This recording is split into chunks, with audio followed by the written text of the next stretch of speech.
What's up, everybody? I am a girl with a horse tattoo, and I am so excited because I was inspired to do a new YouTube series called Mastering Colors. And on Mastering Colors, we basically talk about the vibrancy and the energy of people around the world. And today, I want you guys to give a colorful salute to my cousin, Julian E. Street.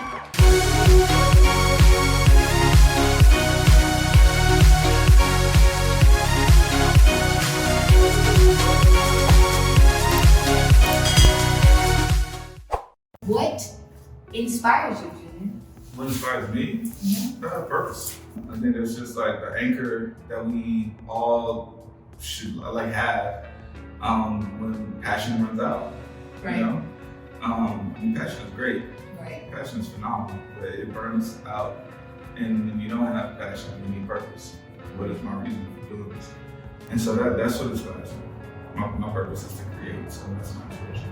When did you start this entrepreneurial mindset? When was that birth? Because I just kind of was living life, and one day I was like, wow, my cousin's an entrepreneur. Man, I will say that the entrepreneurial spirit, I can remember it being developed in the third grade. I went to a magnet Montessori school, and in the third grade, our class, we had two teachers. And our classes was, we had first, second, and third grade in one class. And during recess, we had the option to play outside or stay inside. Who wouldn't want to play outside? Yeah. I found myself one time getting in trouble and having to stay inside instead of outside. And while I was inside, I had a bunch of manila paper. And with that manila paper, I started to make my own currency called Julian bucks. And so I just drew dollars and put values on them. And I had stacks of currency that I made. And then I would distribute it to the kids who stayed inside, and we would gamble with it. And after a while, the teachers noticed there was less kids outside and more kids inside, and they were all in the corner. They were all really loud. and that was like when I started to kind of get the entrepreneurial bug. I was like, oh man, I just created a world. I just created a game. I just created a world. I created currency. You know, and that's kind of when I first kind of got the bug. And then when I saw it kind of really flourish, honestly, it was in high school. I wanted to go to high school for performing visual arts. Oh, everybody wanted to go to HBA. My sister, me, you. It was just a place for people with artsy minds. Exactly, and as a visual creative, wanted to be a computer animator at the time. I just told myself, hey, I'm going to the school. I'm gonna work at Disney, I'm gonna be an animator. I was put on the waiting list, which is a fancy way of saying you didn't get in. Yeah. And instead, when I went to art school, I ended up at a school for high school prep, right? That was strict on academics, really smart kids there, boarding school. Long story short, when I went to that school as opposed to HSBA, let's do the best. I told myself, I'm not doing art anymore. And I was so upset that I didn't get in it that I just said no fucking art. And it was there that the business side started to flourish. Living on campus, not giving myself to drawing, I wanted money. So we're stuck on campus, the cafeteria is closed. I became like the plug for all things candy. We had no vending machines. So I bought everything from Sam's. I was selling Frito pies. I was selling zingers and Hostess cupcakes and things of that nature that I would buy in Harlem Clark. There was a secondhand store where the guy would buy. With the jackboxes. Yes, he would sell all of this stuff to you very cheap because the expiration date was past the expiration. Yeah. But boys in the dorms didn't give a damn about an expiration date on some Twinkies. Who cares if this is 7 days past the expiration date on Twinkies? Yeah. And so I was selling it, and I was making about $150 a week on campus. And so that's when the business side started to flourish. And all I wanted to do was just make money. That's it. So. Dang, I never knew this, guys. We're coming to this conclusion at the same time. Like, it really starts with, well, what does it really starts with? Because what made you create that idea? At first it was in the kids in class, oh, you can't go outside, so let me create this form of entertainment for myself. But then when you go to XPA and you went to the prep school, what was in desiring you to see that need? You already had that eye, what was creating that that tunnel vision to see that need? Well, that's a really good question. Like I think at the school, in elementary school, at the Montessori Magnet School, and shout out to my mom for putting me in good educational systems. Montessori Magnet, Vanguard, college preparatory school. The whole time I was on the inner city kids schools where she could have got was rough, period. Yeah. With that being said, the making illegal currency in class, I think it had a lot to do with being an only child and having a wild imagination, creative imagination, and ambition. You know what I'm saying? Watching shows like DuckTales where they Uncle Scrooge is diving in a pool of gold coins, you know? Like, who wouldn't want that? Yeah, It seems cool. Yeah. You know, but by high school, honestly, I really don't know why I felt like I wanted money. I mean, I was listening to Jay-Z, Blueprint was out, you know, Air Force One was a big deal. I had a job back in Houston. I was at a grocery store. HEB, shout out to HEB. My only job my entire life, actually. I worked from HEB from 13 to 18. That's my only job. So I had already had a job at 13. So here I was at school, not making any money. And I could only go home on the weekends, make a little bit of money, then back to school. So I was like, well, maybe how do I continue that? How can I continue to make money to, one, pay for the school? Because school costs money. Right. I paid for that shit. Okay. And two, get what I wanted. Like get the clothes that I wanted. Rockaware, Fat Farm, all that shit that was cool at the time. The Air Force Ones, like, Right. and so it was just a natural me connecting the dots. Like nobody's selling food after 3 p.m. Like we had our last meal at like 4 or 5 or some shit. The cafeteria was closed, and we were on campus, and you got kids staying up to 2, 3 o'clock in the morning, you know, doing homework, and they were making like super saturated Kool-Aid to stay up. You know what I'm saying? Just for the sugar rush. Yeah. You know what I'm saying? And I'm just like, y'all need some coffee. Right. Like y'all got the munchies. Y'all need food. You know what I mean? Like y'all, and so it just made sense. And after a while, like I had that business going, and people were knocking on the door at all times. And, you know, whenever I would be low, I would auction. Yeah. So something that could be $2 could sell for $10. Supply and demand. Supply and demand, people. So how does that correlate to how you define getting that thing that you need? And then like the purpose of money? Because I know like over this time, being in Atlanta, we're in Atlanta, guys. Welcome to Atlanta.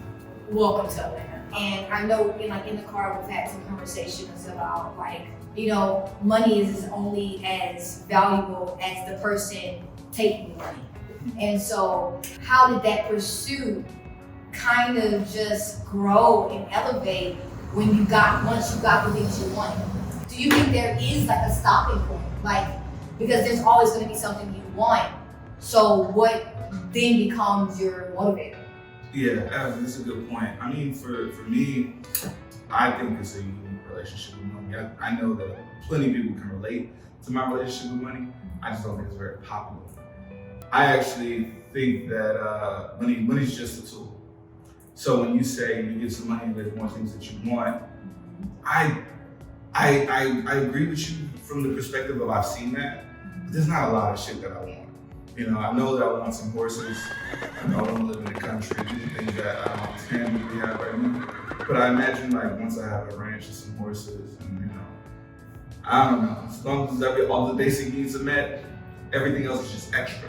Yeah. And the extra definitely can be used as a tool to make my life more comfortable. But most importantly, it's just a tool. So what else can I use that tool for?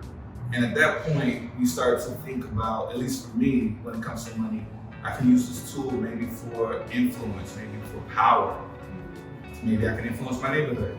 Maybe through the power of the money and the tool of the money, I can make my neighborhood a better or safer place. I know that I don't have mind ambition to where, you know, I think about the Lil Wayne verse, too much money ain't enough money. Yeah, more money, no problems. Well, even that part, but yeah, it's like, it's not, you know, money is, it could be a such thing as too much money, especially if you don't see it as a tool. You know, that can be a demise. It's just a tool. So I do think there's like there's a place where there are things that I want. And I'm just like, you know. So like if we were to take like money out of the equation, then what does Julian want? Look back to purpose. Yeah. Right. So back to purpose. So what's my purpose? The purpose is definitely not money. That's man-made, right? Yeah. What I want is to create. My purpose is to create. My purpose is freedom, honestly. So if I can live life on my own terms, create a self-sustainable life, I think that's what's important to me. Again, money's just a tool that can help with that, but it's not the A to Z. It's just a couple of letters in the alphabet to help get there. So I run a design agency, so that definitely fulfills my need to create. I create all sorts of things in different mediums, so I feel that purpose, and I help people through it. Like things that I've created to help other people make means for their homes and their families.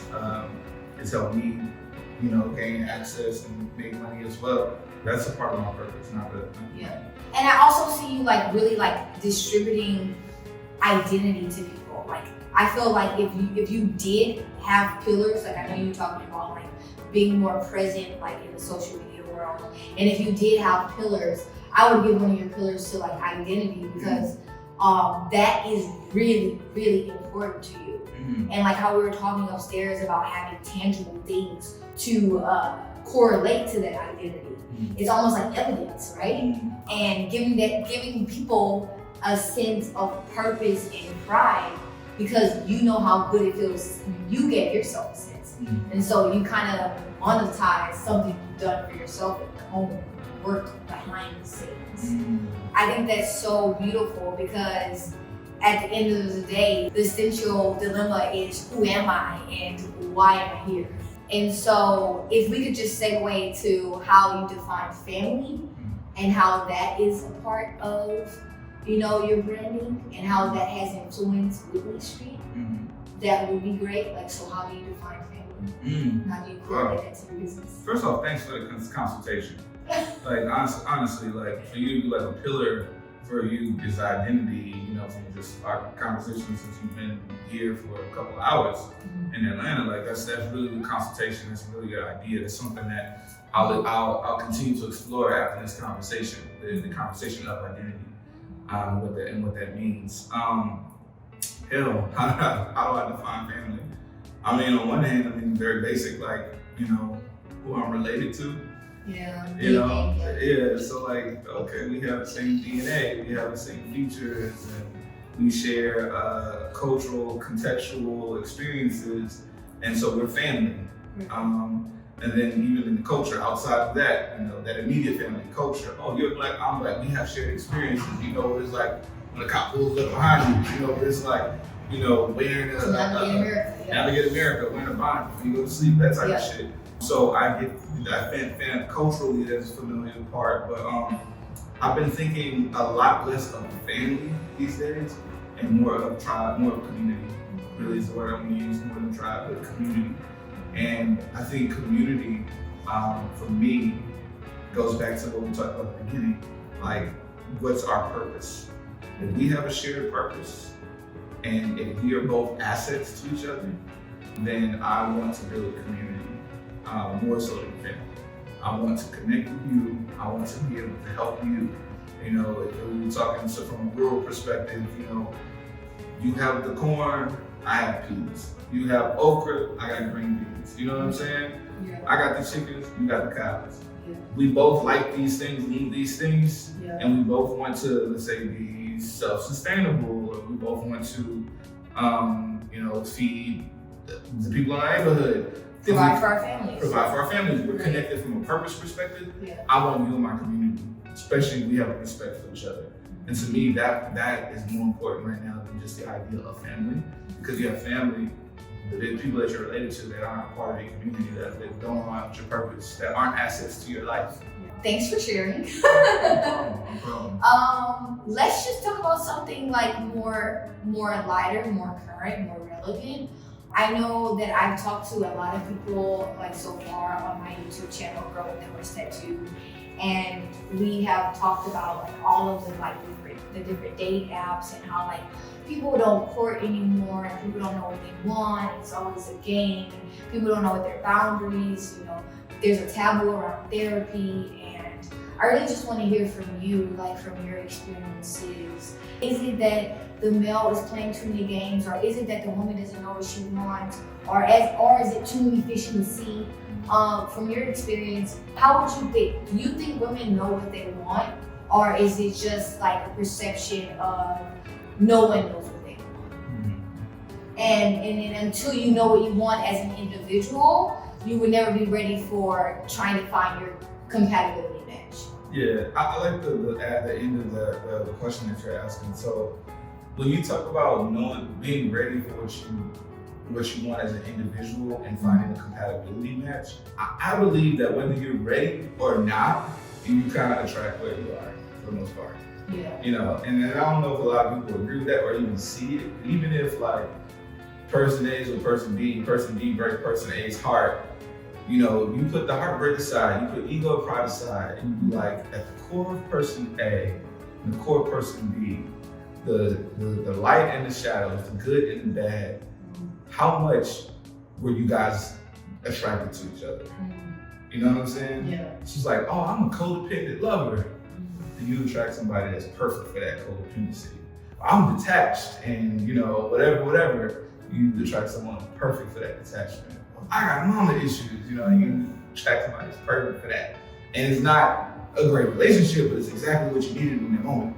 Yeah. You rarely attract, let's say you're emotionally immature. You rarely see an emotionally immature person with an emotionally mature person. Right. You just don't see it. They don't attract the same shit. They don't eat the same shit. They don't, you know what I'm saying? Like they don't go to the same places. They don't think alike. It doesn't last long. Yeah. But I think you know, the whole male, female, whatever dynamic, I think what I see a lot in that realm is an identity issue of people understanding themselves. I think that the dating and all that shit is dope as fuck, but you have to date yourself. You have to know yourself. You have to explore yourself. Like knowing what you like, knowing what you don't like, knowing what you're interested in, knowing what you're not interested in. And if you're not at peace with that, you can just project all this shit that you think you know the rules on, and you're like, motherfucker, you ain't even just exploit that with yourself. Yeah. You know what I'm saying? You're not even concrete with that with yourself. You know what I'm saying? So it's like, I think a lot of times in the dating pool, you find like these half people, quarter people, you know, 3/4 of a person who are not a whole person because they haven't set with themselves. Being like, yo, I like this. I want to love like this. I want to explore like this. I think like this. I do this like this. And you know, when you agree that opposites attract or sameness attract, it don't matter. What I'm talking about is identity. I'm talking about the relationship you have with your motherfucking self. Yeah. That shit needs to be intact. Yeah. Period. Like a woman can't tell me how to touch her if she don't know how she wants to be touched. Right. I don't know. Just try everything until I like it. Well, by the time I'm through half of everything, you might be over me. Yeah. You know what I'm saying? But we can't even try everything because half of it you over me. Yeah. Because you haven't sat with it. Self-exploration. You haven't explored self. Yeah. You haven't sat still enough. You're not thinking about what you're thinking about. You're not even feeling what you're feeling. What are some practical things? First and foremost, what are some practical things to go on this journey of self-exploration, to be ready to invite somebody into your world as a collaborator for a significant other? And also, like, when do you get to that point where you say, you know, I am ready? Like, I am whole enough, you know, for somebody else to be another whole person in my world. I think when you get to that point, when you get to that statement, I am ready, I'm whole enough to invite somebody, that's when you're ready. And that, like, to me, that's it, is that part, is literally that part. And so you're talking about self-actualization. That's what you're talking about. And you don't self-actualize if you're not aware. You know what I'm saying? I don't think that you cannot be in a relationship without this shit. I just think that you're just inviting a level of unnecessary drama that we see all the time in society, that we see all the time in culture and in media and, you know, fucking reality TV shows. You know, self-actualization is like self-awareness. It's like, okay, if you're upset, I was upset.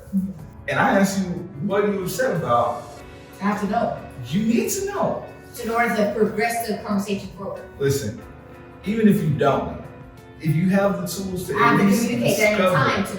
if you have those tools to do that, Yeah. then that's a part of self-actualization. Yeah. But just if you just react out of that upsetness and you never sat with yourself to be like, why am I upset? Oh, I'm upset because I didn't honor myself. Why didn't I honor myself? Because in this situation, I didn't give myself enough time to do this and this and this, and so I agreed to something I didn't want to do. Why did I do that? Because I tend to do that after to please my friends, whatever. Like if you don't go on this practice, and you shouldn't bring somebody along with you. And if you are bringing someone along with you, then they should be very aware of where you are in that journey. And okay with it. And okay with it. Consensual. Exactly. And 9 times out of 10, I think you'll attract somebody who's on that journey as well. When in connection to your brand and your business, where is a place where you will be content and be like, I have arrived? I right now, man, I feel like a rookie vet. You know, like a vet is someone who's been around, who's seen the block. You know, I can tell you what it's like to negotiate your first contract and your second contract. I tell you what it's like to preserve your career and have a long career in this game. And the rookie's is bright-eyed. Motherfucker, I'm just happy to be here. I can't believe I made it to the major leagues or the professional level. I really feel like a rookie vet. Like I got to a place where I felt like, oh shit, I got this shit. I know this shit. Oh, I'm good. And that's when I realized later that I was dead in the water. Like once you get to that place of like, oh, I know, I'm a professional now, I felt dead in the water. So to answer your question, like after experiencing that and feeling like a rookie vet now, the whole idea of I arrived, I feel like I'm constantly arriving. Like that feeling of, oh, I've arrived. It's like, it's more so like, I've arrived. Oh, I arrived. Oh, I'm about to get there. Oh, I'm here. Oh, I arrived. Like, and they're like, but you said you arrived last week. Well, no, I'm arrived today. Like, I feel like I'm in constant evolution, constant creation. You know what I'm saying? Yeah. Like every time I feel like I know something, I realize I don't know nothing. You know, and there's depths. Like every time I connect the dots, there's another fucking dot to connect. Yeah. And as long as I can do that, you know, it makes me feel more like a rookie vet. Like, man, like, you know, like I can spend my whole life just mastering these things, these interests, and never get to the last page. That to me is kind of dope, you know? Have you found someone that you can like lay out your layout to, like a protege or a mentee, that you could really see like all the things that you've done through a person? No, I haven't, unfortunately, but I look forward to an experience like that. I've had several mentors, and now I start to find myself admiring people my own fucking age, people I've never met, you know.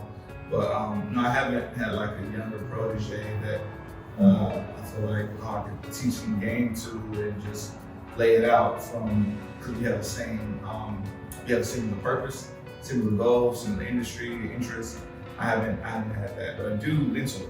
I have a mentee who's about 18 years old now. Okay. And I met him when he was 4 years old. Wow. Yep, I've been him since he was 4 years old. Is it your big brothers and big sisters? No. Okay. He lives across the street from me in Mechanicsville. It's funny because I just moved to the loft, and back then I lived right around the corner, and he lived across the street with his grandmother.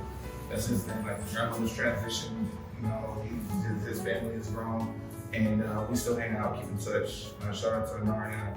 But but he's not. I wouldn't call him a protege. Like he's not we're not in the same interest in professional, you know, industry. I look forward to that one day. Yeah. I know you talked about a little bit about how like people come into your life and they teach you lessons, but they don't get credit for those lessons. So would you like to share some of those lessons with us that, you know, maybe paying homage to some of those people that gave you those lessons, but they weren't able to get credit for those lessons because they were kind of like the negative part of the variable? That's a big one. Without personalizing certain people, I'll just talk about some of the lessons. You know, definitely in a few relationships, whether it's intimate or business, friendships, a lesson that I've learned on depths, different levels of it, is the lesson of self-worth. And self-worth is real. It's motherfucker. You know what I'm saying? Like, thank you for that lesson. Yeah. Like, this is how you handle me. They got some shit you order and they say handle with care. You know what I'm saying? And there's some shit that you put fragile. And there's some shit you put in the foyer. There's some shit you put in the closet. Some stuff you put underneath the car, and there's some stuff you put in the locker. You know what I'm saying? And so like through some relationships, business, personal, whatever, I've learned my value, my self-worth. I've learned that. This is how you talk to me. This is how you interact with me. This is how let me reintroduce myself to you. Like in this conversation, I was talking about being in constant creation. When you're a person that's in constant creation, the motherfucker you knew last month ain't who you know right now. Right. You know what I'm saying? So a lot of times you have to reintroduce yourself. I've been joking with my girlfriend, what's that? But they have like this little saying that's saying, oh, you acting brand new. You acting brand new. Well, shit. You acting Hollywood. Well, shit. The sun rises every morning. Every morning is new. You know what I'm saying? It's a new day. So I'm brand new because I am brand new. You have a new thought. You have a new idea. You're a different person. You read a book, you're a different fucking person. You know what I'm saying? Encounter a person. Encounter a person. Read a quote. Yeah. Yo, the gravitational pull I experienced yesterday, plus the gravitational pull I'm experiencing today, I am not the same person. Goddamn. If you don't have a grasp on your self-worth, you're literally like a carpet rug. Mm-hmm. And not like one of those nice carpet rugs that barely get walked on. Oh yeah, I remember what I was saying. One of those dirty and dingy carpet rugs that never get changed because you don't value yourself. I have like these sentences for you, and I just kind of want you to fill in the blank. The key to budgeting is? Budgeting is fucking simple. Like having awareness of what you need minus what's bringing in. You know what I'm saying? Being a black man in America is like? Being misunderstood. That's what I was saying. Being very misunderstood. You told me earlier that if you go on a plane, you sit on if you sit on the aisle and another black man sit by the window, then nobody's gonna sit between you. Who's gonna sit in the middle? Exactly. If today was your last day, what would you do? I would do what I'm doing now. I would be present. You know what I'm saying? I would be present. If today was my last day. Yeah. Present. Mindfulness. Just moving slow. In the moment. You know what I mean? Moving slow. Not looking at the clock. Man, shit. Yeah. Not looking at the clock. Yeah. Wow. So just kind of having an idea. I see the sun up. I know when the sun is up, it's it's time to do this. And then I know that my cat, she has an automatic feeder, and that's at 8 a.m. And so when I hear that, little hum, I at least know it's 8 a.m. Meow. Yeah. It goes off again. Meow. She's a greedy motherfucker. My cat's greedy. Meow. Giving back looks like? Giving back looks like selflessness. Looks like duty. Looks like humanness. And love is? Love is eternal.